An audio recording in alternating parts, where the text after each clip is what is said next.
o grande desafio e o grande desejo nosso como egos é vivermos melhor. E para isso precisamos abandonar os padrões de pensamento que nos fazem sentir mal. Então, o primeiro grande passo é entender como a mente funciona, entender como o pensamento gera a emoção, que gera o comportamento. À medida que vamos entendendo isso, que parece fácil de compreender as palavras, mas compreender isso quando estou com raiva, quando estou triste, quando estou preocupado, não é tão fácil. Mas, continuando com as práticas, com as aulas, ouvindo isso de novo, de novo, de novo, ao longo de vários meses, a mente chega uma hora que não tem como negar que de fato tudo que a gente sente é produzido pelo que a gente pensa. Então, a partir desse momento, o ego se sente mais potente, porque agora tem um alvo muito preciso. Se eu quero sentir-me bem, eu tenho que pensar pensamentos que me façam sentir bem. Ótimo. O objetivo está definido. Isso resolve tudo? Não. Mas pelo menos direciona nossos esforços de maneira consistente para um lugar onde realmente acontecerá a mudança. Então, a partir desse momento, nós temos um trabalho grande, e aí depende do que nós estamos tentando mudar, né? Um grande vício, um grande hábito, um condicionamento muito forte vai dar um pouco mais de trabalho do que uma pequena preferência por alguma coisa.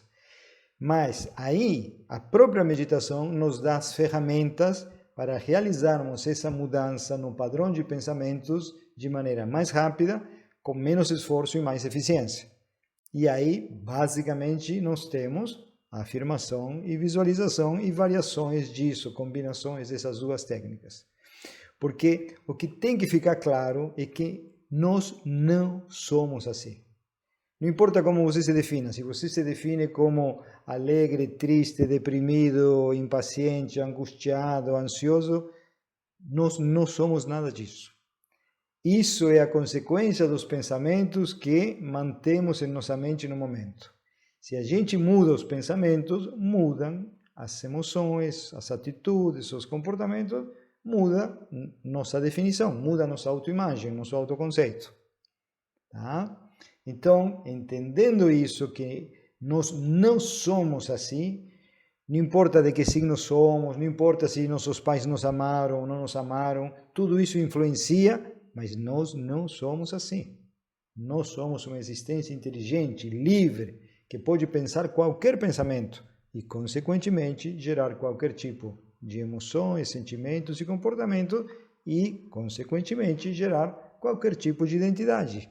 Podemos nos definir de muitas formas.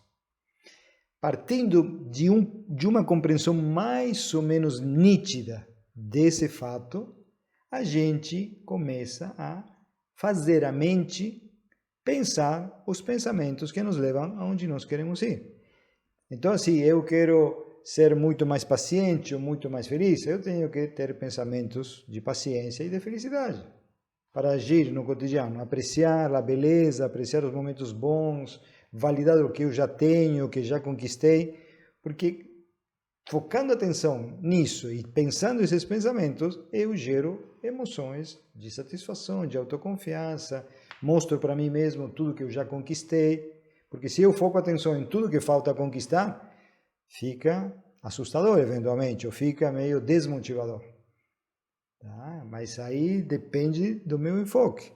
Entendendo isso e entendendo que a minha mente é do jeito que é, minha personalidade é do jeito que é, simplesmente porque prevalecem os pensamentos que prevalecem, é só fazer a mente pensar outro tipo de pensamento, de novo e de novo e de novo.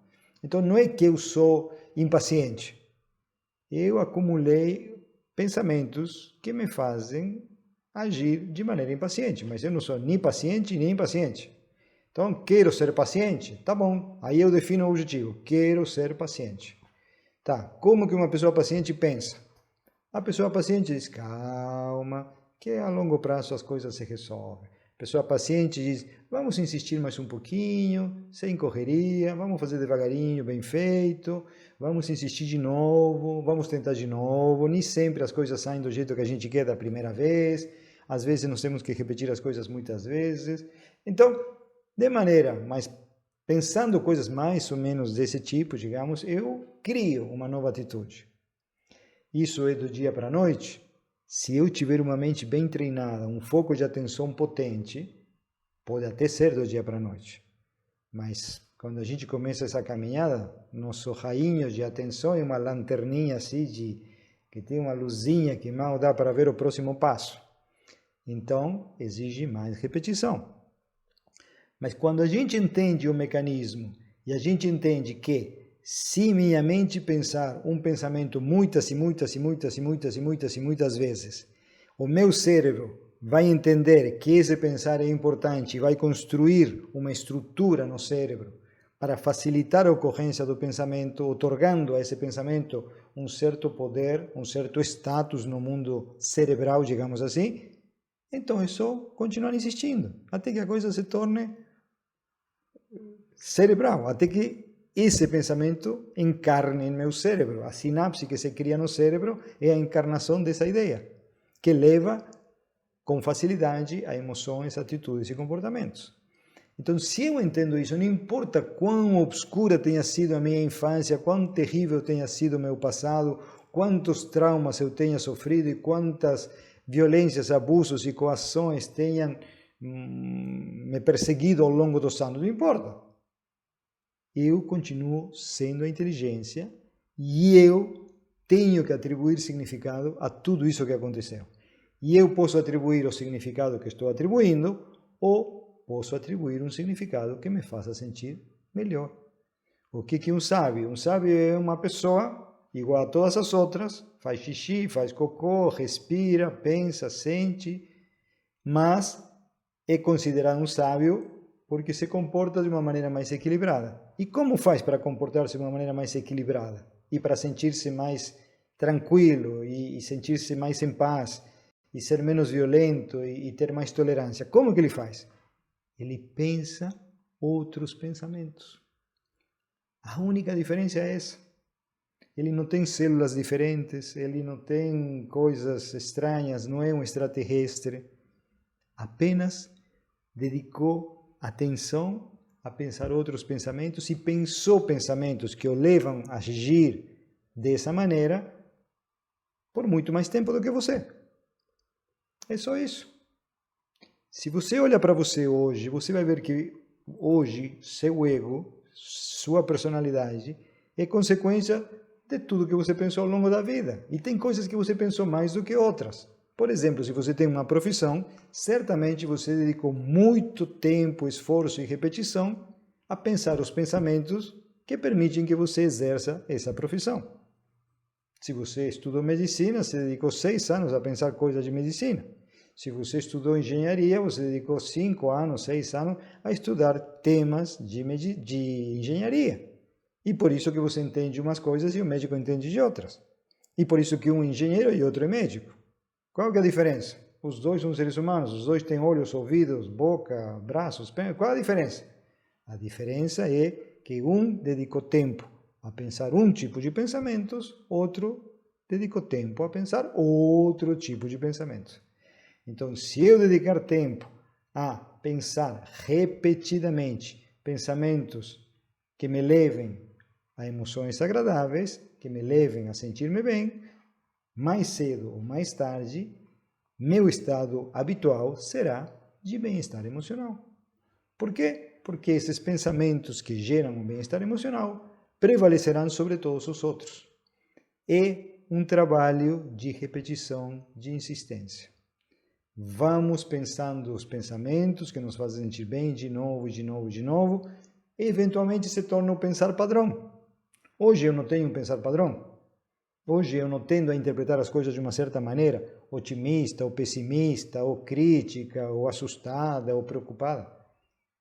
Então, como que esse pensar padrão que me leva a sentir quase que automaticamente as emoções de uma certa maneira se estabeleceu? Como que esse padrão se estabeleceu? Através da repetição. Só isso. Então é tão simples, mas dá trabalho.